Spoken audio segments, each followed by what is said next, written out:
Jogi Ramesh arrest కూడా తప్పదా అనే అంశాల మీద మాట్లాడదాం. Senior journalist and political analyst Krishnanjaneyulu గారు మనతో కనెక్ట్ అయి ఉన్నారు. కృష్ణాంజనేయులు గారు నమస్కారం. నమస్తే రవిశంకర్ గారు. ఫస్ట్ పాయింట్ ఏంటంటే ఇది కక్షపూరితము అని చెప్తూ ఉన్నారు. ఒక నాయకుడిని, మన కిట్టర్ నాయకుడిని అరెస్ట్ చేయాలంటే ఏదో కేసులో ఇరికించవచ్చు, కానీ ప్రభుత్వం క్లియర్గా చెప్తోంది. ఏసీబీ అండ్ సిఐడి అధికారులు, పోలీసులు చాలా క్లియర్గా చెప్తూ ఉన్నారు. అగ్రిగోల్డ్ సంస్థ కూడా హైకోర్టులో ఒక పిటిషన్ దాఖలు చేసింది, ఆ భూమిని అమ్మేశారు అని చెప్పి.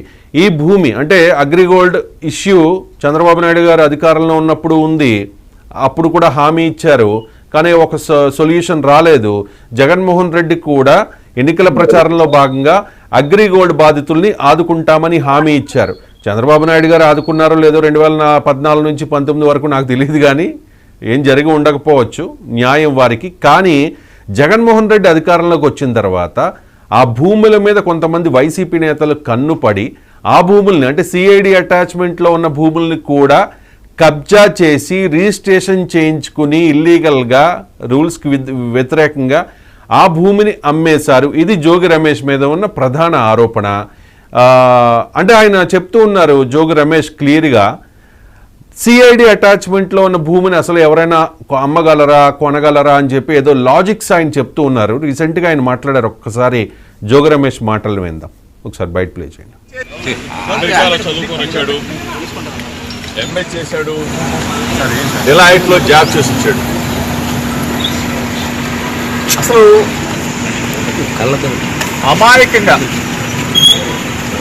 ఎటువంటి తప్పు చేయనటువంటి మా కుటుంబాన్ని, నా మీద కక్ష ఉంటే ఉండొచ్చు చంద్రబాబు నాయుడు గారికి, నా మీద కక్ష ఉంటే ఉండొచ్చు లోకేష్కి.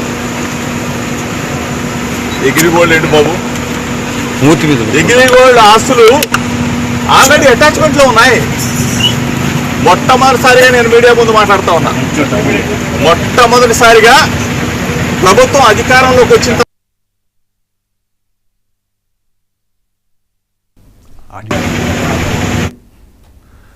Right, I'm sorry. సో అది మీకు వినబడే ఉంటుంది అనుకుంటా కృష్ణాంజనేయులు గారు. ఆయన చెప్తూ ఉన్నారు ఇది కక్షపూరితం అని చెప్పి.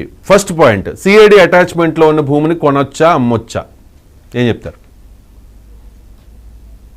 ఇక్కడ కీలకమైనటువంటి అంశం మీరు ప్రస్తావన చేసినటువంటి అంశాల దగ్గర నుంచి మొదలు పెడితే, ఇది రెడ్ బుక్ కక్ష సాధింపు ఇంకొకటో అనుకుంటే, ఇది జోగి రమేష్ మీద కేసు లేదు, జోగి రమేష్ ను అరెస్ట్ చేయలేదు.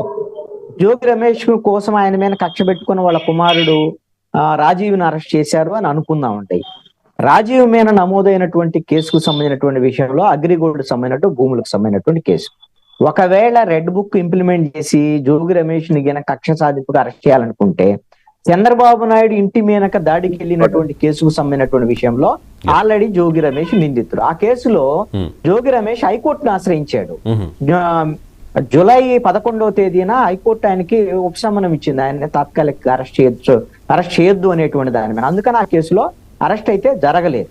అయితే ఇప్పుడు ఈ కేసులో నిందితుడు కాదు జోగి రమేష్, జోగి రాజీవ్ నిందితుడు. అయితే ఇప్పుడు జోగి రమేష్ చెప్తున్నటువంటి మాటలు కానీ, లేకపోతే మీరు అడిగినటువంటి క్వశ్చన్ కానీ, నిజంగా సిఐడి కేసులో ఉండి సిఐడి జప్తు చేసినటువంటి అగ్రిగోల్డ్ భూముల్ని ఎలా కొంటామండి అని అమాయకంగా అడుగుతున్నారు. కానీ ఈ రోజున ఏసీబీ నమోదు చేసినటువంటి కేసులో జోగి రాజీవ్ మీనా, అదే విధంగా జోగి రమేష్ బాబాయ్ వెంకటేశ్వరరావు మీద ఉన్నటువంటి ఆరోపణలు ఏమిటి అని అంటే, వీళ్ళు సిఐడి కేసులో ఉన్నటువంటి అగ్రిగోల్డ్ భూముల మీద కన్నేసి దాని మీద ఒక 120B దీంట్లో ఐపీసీ సెక్షన్ 120B కూడా పెట్టారండి. సెక్షన్స్ ఐపీసీ 420, 409, 467, 471, 120B నేరపూరిత కుట్ర. ఈ నేరపూరిత కుట్ర ఎందుకు నమోదు చేశారు అంటే కారణం ఏంటంటే, వీళ్ళు వాస్తవంగా వేరే సర్వే నెంబర్, ఇది ఎన్టీఆర్ జిల్లా అంబాపురానికి సంబంధించినటువంటి దాంట్లో వాస్తవంగా ఇది అగ్రిగోల్డ్ సంబంధించినటువంటి భూములకు సంబంధించినటువంటి సర్వే నెంబర్ 87లో ఉంటే, అది దాంట్లో వీళ్ళు ఏం చేశారంటే సర్వే నెంబర్ 88లో ఉన్నటువంటి బొమ్మ వెంకట చలమారెడ్డి అనేటువంటి దగ్గర, అతని దగ్గర నుంచి 2001లో మురళీమోహన్ రావు అనే అతను కొన్నట్టుగా, 2014లో మహాలక్ష్మి ప్రాపర్టీస్ అమ్మితే అక్కడ నుంచి దాంట్లో జోగి వెంకటేశ్వరరావు ఏమో 1086 గజాలు, జోగి రాజీవ్ ఏమో 1074 గజాలు వీళ్ళు కొనుక్కున్నట్టుగా డాక్యుమెంట్ సృష్టించారనేది ఆరోపణ. ఏది? సర్వే నెంబర్ 86లో 88లో. కానీ 87లో ఉన్నటువంటి ఈ అగ్రిగోల్డ్ భూములకు సంబంధించినటువంటి ఈ భూముల్ని వాళ్ళు వాటిని చేసుకొని వాటిని వేరే వాళ్ళకు 2023లో అమ్మేశారు. ఇది నేరుగా జప్తులో ఏది సిఐడి జప్తు చేసినటువంటి భూముల్ని వీళ్ళు కొనటానికి లేదు. కానీ దీనికి వేరే సర్వే నెంబర్ నుంచి కొనుక్కున్నటువంటి భూమిని చూపించి ఈ భూముల్ని వాళ్ళు స్వాధీనం చేసుకొని ఈ భూముల్ని వేరే వాళ్ళకి అమ్మారు. దీంట్లో కొంతమంది ఇందాక మీరు పేర్లు ప్రస్తావించారు, ఎంఆర్ఓలు, తహసీల్దార్లు, అధికారుల పాత్ర కూడా ఉంది అనేటువంటిది. ఇది 2022లో ఈ భూములు కొన్నట్టు వీళ్ళు పత్రాలు సృష్టించుకుంటే ఈ సర్వే నెంబర్ తప్పుపడింది అని చెప్పేసి 88 నుంచి 87లోకి సర్వే నెంబర్ లోకి మార్పించుకున్నారు. దాంట్లో ఈ తహసీల్దారు అధికారుల పాత్ర ఉంది అనేటువంటిది ఆరోపణ. దీంట్లో A1 గా రాజీవ్ ఉంటే, అదే విధంగా A2గా జోగి రమేష్, బాబాయి వెంకటేశ్వరరావు ఉంటే, ఈ అధికారులు వీళ్ళందరూ కూడా మొత్తం 8 మంది నిందితులండి దీంట్లో ఇప్పుడు వరకు. రేపు పొద్దున జోగి రమేష్ వస్తాడా అనేటువంటిది వేరే అంశం. ఈ కేసులో అయితే జోగి రమేష్ లేడు. కాబట్టి ఇది వీళ్ళు దురుద్దేశపూర్వకంగా ముందే ఈ అగ్రిగోల్డ్ భూముల్ని స్వాహా చేయాలనేటువంటి లక్ష్యంతో తప్పుడు పత్రాలను వేరే సర్వే నెంబర్ తో సృష్టించుకొని వీటిని స్వాధీనం చేసుకొని ఇది అధికారం ఉంది కాబట్టి ఈ అధికారాన్ని అడ్డం పెట్టుకొని ఈ అగ్రిగోల్డ్ భూముల్ని స్వాహా చేశారు అనేటువంటిది ఏసీబీ ఎఫ్ఐఆర్ నమోదు చేసినటువంటి దానికి సంబంధించినటువంటి ఇప్పుడు వరకు ఉన్నటువంటి ఆరోపణలు.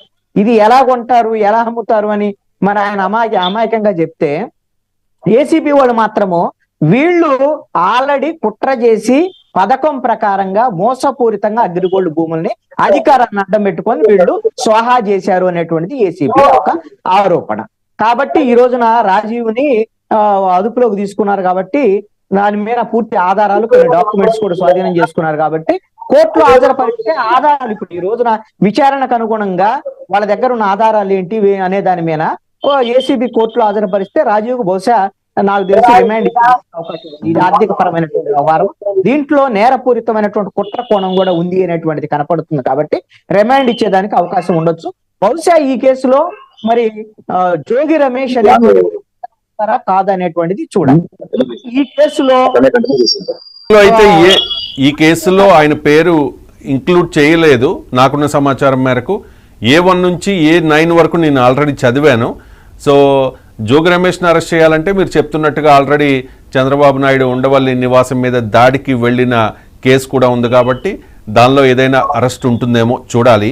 ఒక్కసారి మా ఏపీ బ్యూరో చీఫ్ రాఘవేంద్ర మనతో కనెక్ట్ అయ్యారు. రాఘవేంద్ర, ఏంటి అప్డేట్స్ ఈ కేసులో? రాజీవ్ని అయితే